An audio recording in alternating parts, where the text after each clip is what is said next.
Merci de participer à ce moment d'échange. Quand j'étais venue quelques jours après ma nomination au gouvernement comme ministre de la Culture à Avignon, j'avais indiqué que je souhaitais organiser des états généraux des festivals destinés non seulement à faire le point sur la crise inédite qui frappe le monde de la culture et spécialement le monde des festivals, mais aussi d'ouvrir des perspectives d'avenir. C'est aujourd'hui et demain cet espace d'échange qui s'ouvre donc dans un haut lieu mythique des festivals, puisque c'est peut-être le nom du Festival d'Avignon qui vient en premier quand on interroge nos compatriotes sur ce qu'est un festival. Donc j'ai voulu que ces états généraux des festivals soient un lieu d'échange, un espace physique, en tenant compte de toutes les distanciations physiques nécessaires et de toutes les précautions nécessaires dans la crise que nous vivons, dans la crise sanitaire que nous vivons, et alors que la diffusion du virus se fait de plus en plus importante.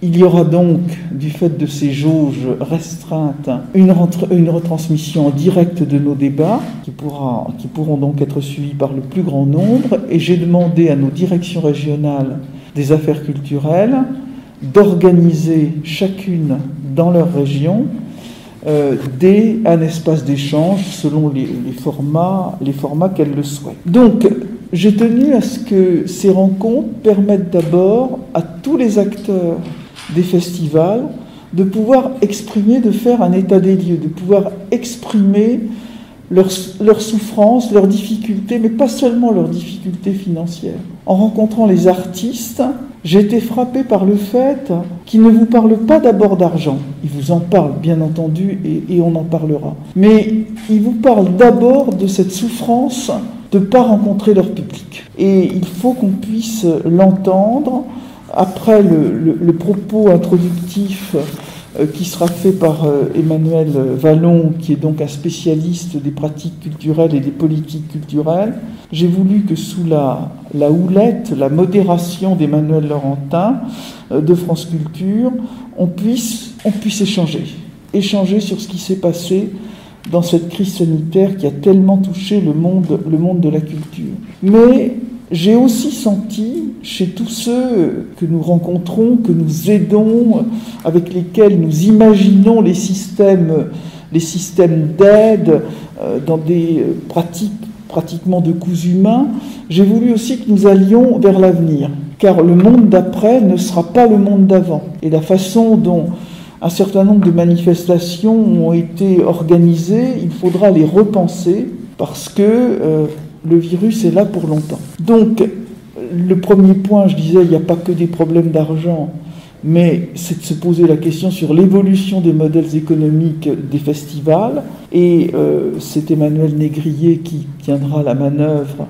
qui tiendra la barre, car il est un spécialiste des festivals. Je vous renvoie d'ailleurs à sa remarquable étude sur ces questions, si vous voulez avoir des éléments, parce que c'est quelquefois un peu compliqué de savoir ce dont on parle, tellement les festivals sont divers.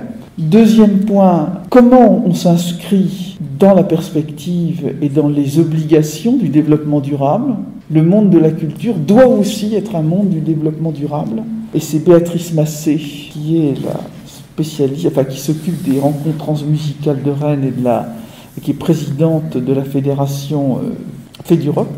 Les territoires, les festivals, ils irriguent des territoires, mais ils ont des partenaires également dans les collectivités territoriales. Il y a des spécificités territoriales. On voit que les spectateurs sont majoritairement dans les festivals des spectateurs locaux, même si, bien entendu, il y a des festivals qui ont une renommée internationale. Mais globalement, le monde des festivals est un monde qui a des spectateurs, un auditoire local. Donc, comment est-ce qu'on irrigue les territoires? Comment est-ce qu'on développe des partenariats à tout niveau? Une autre question, c'est celui des accès des publics. Vous verrez d'ailleurs dans l'étude de M. Négrier qu'il y a quelque chose de très intéressant c'est que contrairement à une idée reçue qui est que les jeunes seraient moins intéressés par le spectacle vivant et plus par les pratiques numériques, ce n'est pas vrai pour les festivals. La clientèle, pardon pour ce terme, mais l'auditoire est majoritairement un auditoire jeune. Les 15-24 ans, l'étude date de 2018, elle n'est donc pas obsolète, les 15-24 ans représentent 25% de l'auditoire des festivals, alors que les plus de 60 ans ne représentent que 12%.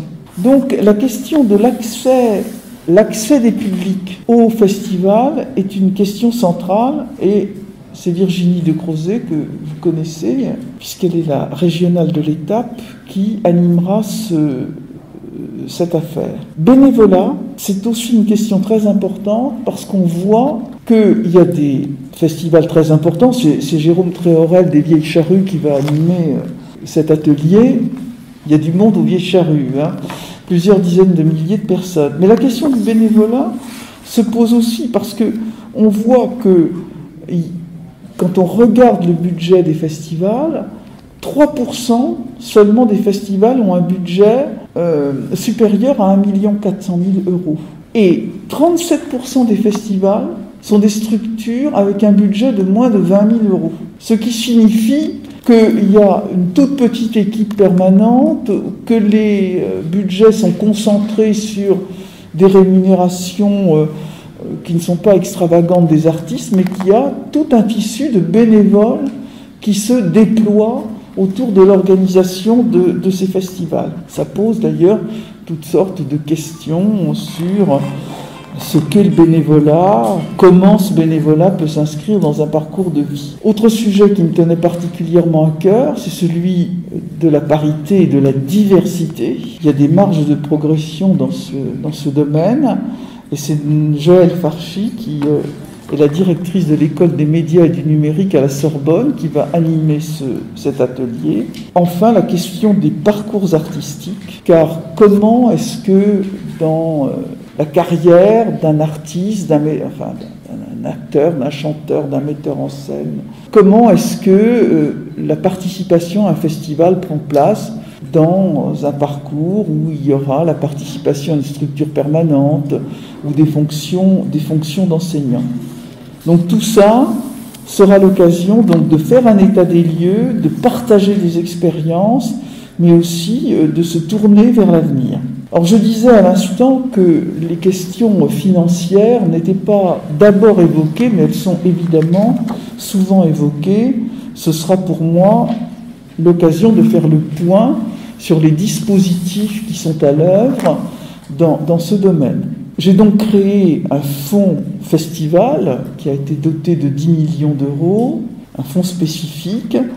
Les crédits ne sont pas encore totalement dépensés, mais on voit bien qu'avec la reprise, ou du moins l'expansion de la crise sanitaire, ils seront dépensés. Donc j'ai déjà doté pour le début de 2021 ce fonds de 5 millions € supplémentaires, et autant que de besoin, selon l'évolution de la crise que nous ne connaissons pas, nous reviendrons éventuellement à la charge pour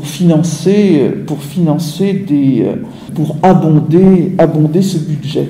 Par ailleurs, un certain nombre de décisions ont été prises qui touchent le monde de la culture et en particulier celui des festivals, c'est-à-dire le maintien de l'activité partielle au taux de 100%. Le secteur de la culture est un secteur particulièrement touché par la crise, et je parle là des mesures généralistes. Donc le maintien de l'activité partielle ou du chômage partiel, puisque les deux mots sont utilisés, donc à 100% pour le secteur culturel.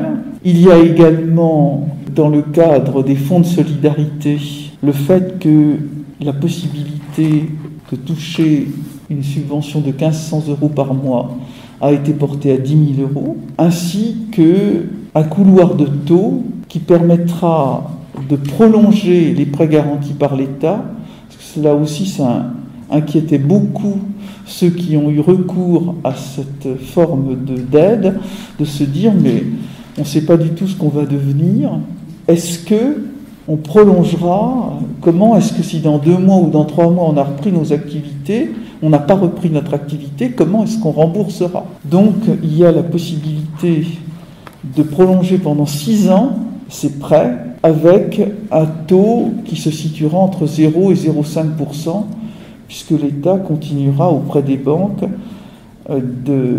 d'apporter sa garantie et de prendre en charge donc une partie des intérêts. Par ailleurs, bien entendu, le fonds que j'ai mis en place d'aide à la billetterie, c'est-à-dire les 100 millions d'euros dans cette structure, permet donc de compenser pour les manifestations, les spectacles qui continuent et qui craindraient qu'avec les effets de jauge, le seuil de rentabilité ne soit pas atteint, de pouvoir recevoir une aide qui leur permet d'atteindre ce seuil de rentabilité. Autre bonne nouvelle, j'hésite à parler de bonne nouvelle parce que, évidemment, le secteur est dans de telles difficultés, mais quand même une respiration, c'est que vous connaissez la circulaire sur les services d'ordre indemnisés qui impose aux organisateurs le fait de prendre en charge les mesures de sécurité. Le ministère de l'Intérieur a indiqué qu'un moratoire était obtenu dans ce domaine, ce qu'on appelle la circulaire Collomb, quelquefois, et j'ai ainsi le préfet Henri Garot qui participera à nos échanges pour bien indiquer que le ministère de l'Intérieur avait donc accepté ce moratoire qui serait là aussi éventuellement poursuivi si les choses ne se dégageaient pas. Voilà, enfin je réunirai à la fin du mois le Conseil des territoires pour la culture. Je le réunirai avec les élus locaux, les représentants des grandes collectivités territoriales, les organisations professionnelles, pour que nous puissions poursuivre les échanges. Par ailleurs, si le Festival de Bourges se tient, nous poursuivrons les échanges états généraux des festivals à Bourges à la fin mars. Je croise les doigts, parce qu'il faut effectivement que ça puisse se tenir, mais le rendez-vous est déjà pris pour que nous puissions, selon l'évolution de la pandémie, faire ce qu'il y a à faire pour aider ce festival. Voilà, mesdames, messieurs, un certain nombre d'annonces que j'aurai l'occasion de faire tout au long de nos rencontres, mais cela ne vaudra pas pour solde de tout compte. Je serai à l'écoute de tous ceux et toutes celles qui vont s'exprimer dans ces états généraux du festival pour donner les souplesses qui sont nécessaires dans une situation extrêmement complexe où finalement personne n'a de visibilité, car nous voyons le durcissement de la diffusion de l'épidémie, la situation se tend, et plus que jamais, elle en appelle à la responsabilité. Donc, les mesures sanitaires, précautions et de prévention, doivent plus que jamais être à l'œuvre, et ce sera l'occasion pour moi de les rappeler et de les diffuser. Je me livre maintenant à vos questions, si je n'ai pas été assez complet. Oui. Donc Frédéric Fauré, France 3, Provence-Alpes. Est-ce qu'on peut imaginer pour les théâtres une situation comme l'ont vécu les restaurants à Marseille?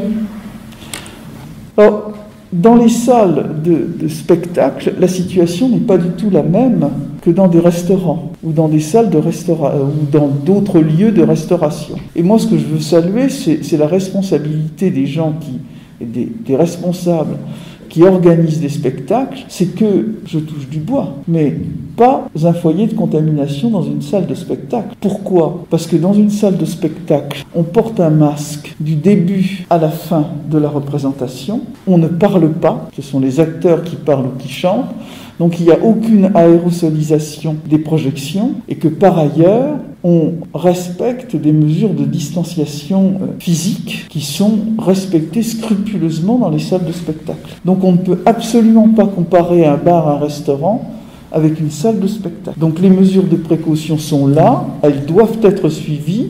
C'est la raison d'ailleurs pour laquelle les spectacles debout ne sont pas autorisés. Parce que justement, ces mesures sanitaires qui garantissent la sécurité et des spectateurs, et des artistes et des techniciens, à ne jamais oublier, elles sont scrupuleusement respectées dans les lieux de spectacle assis. Bonjour Marie de Ravirage. Justement, sur cette question, moi je me posais aussi la question, dans les métros, quand on prend la ligne 13, on a 45 minutes de trajet, qu'on est face aux gens qui parlent, qui échangent, qui sont à moins d'un mètre, avec leur masque aussi, pourquoi ça c'est autorisé, ça ne pose pas de problème, et pourquoi dans les salles de concert, effectivement, on ne peut pas être debout dans les mêmes conditions? Alors, la question est un peu différente. Effectivement, dans les métros, il y a d'abord une question de, comment dirais-je, on porte un masque. On recommande, les épidémiologistes recommandent effectivement de ne pas parler dans les transports en commun pour éviter les aérosolisations. Il faut donc respecter cela et on y reste beaucoup moins longtemps que dans d'autres manifestations. Donc il faut trouver la voie étroite entre le fonctionnement de la société et la sécurité des citoyens. On ne peut absolument pas comparer cela avec un bar, par exemple, où par définition on quitte son masque, sinon j'ai essayé de manger des tapas avec un masque, c'est quand même un peu compliqué. Et on parle, parce que c'est un lieu de convivialité, et on reste évidemment beaucoup plus longtemps que dans un transport en commun. Alors oui, j'ai encore 5 minutes. Alors on prend encore votre question, oui. Marie, je travaille pour les médias professionnels de culture. J'avais 2 questions. La première, c'est sur les états généraux, tous les ateliers qui vont se tenir aujourd'hui et demain. Est-ce que derrière il y a aussi une idée de prospective, de vous donner des idées qui sortent de ces états généraux pour ensuite peut-être une feuille de route pour le ministère qui puisse arriver à un plan pour les festivals? C'est le but de la manœuvre, hein. C'est de trouver des idées, c'est pas d'avoir une discussion stérile où on va échanger. C'est pour fournir à partir des acteurs du terrain des pistes de réflexion qui soient des pistes d'organisation. Parce que les festivals, ils se sont déroulés d'une façon spontanéiste, si je puis dire, avec des choses très différentes. Et moi, je veux justement ouvrir des perspectives d'avenir. On a fait surtout de l'urgence maintenant. Il faut se poser la question de bâtir des modèles pérennes. Des modèles pérennes, mais en même temps très différenciés. Et c'est bien ça la difficulté, c'est pour ça que ces échanges sont particulièrement importants. Et puis, vous aviez une deuxième question. C'était sur la circulaire commune.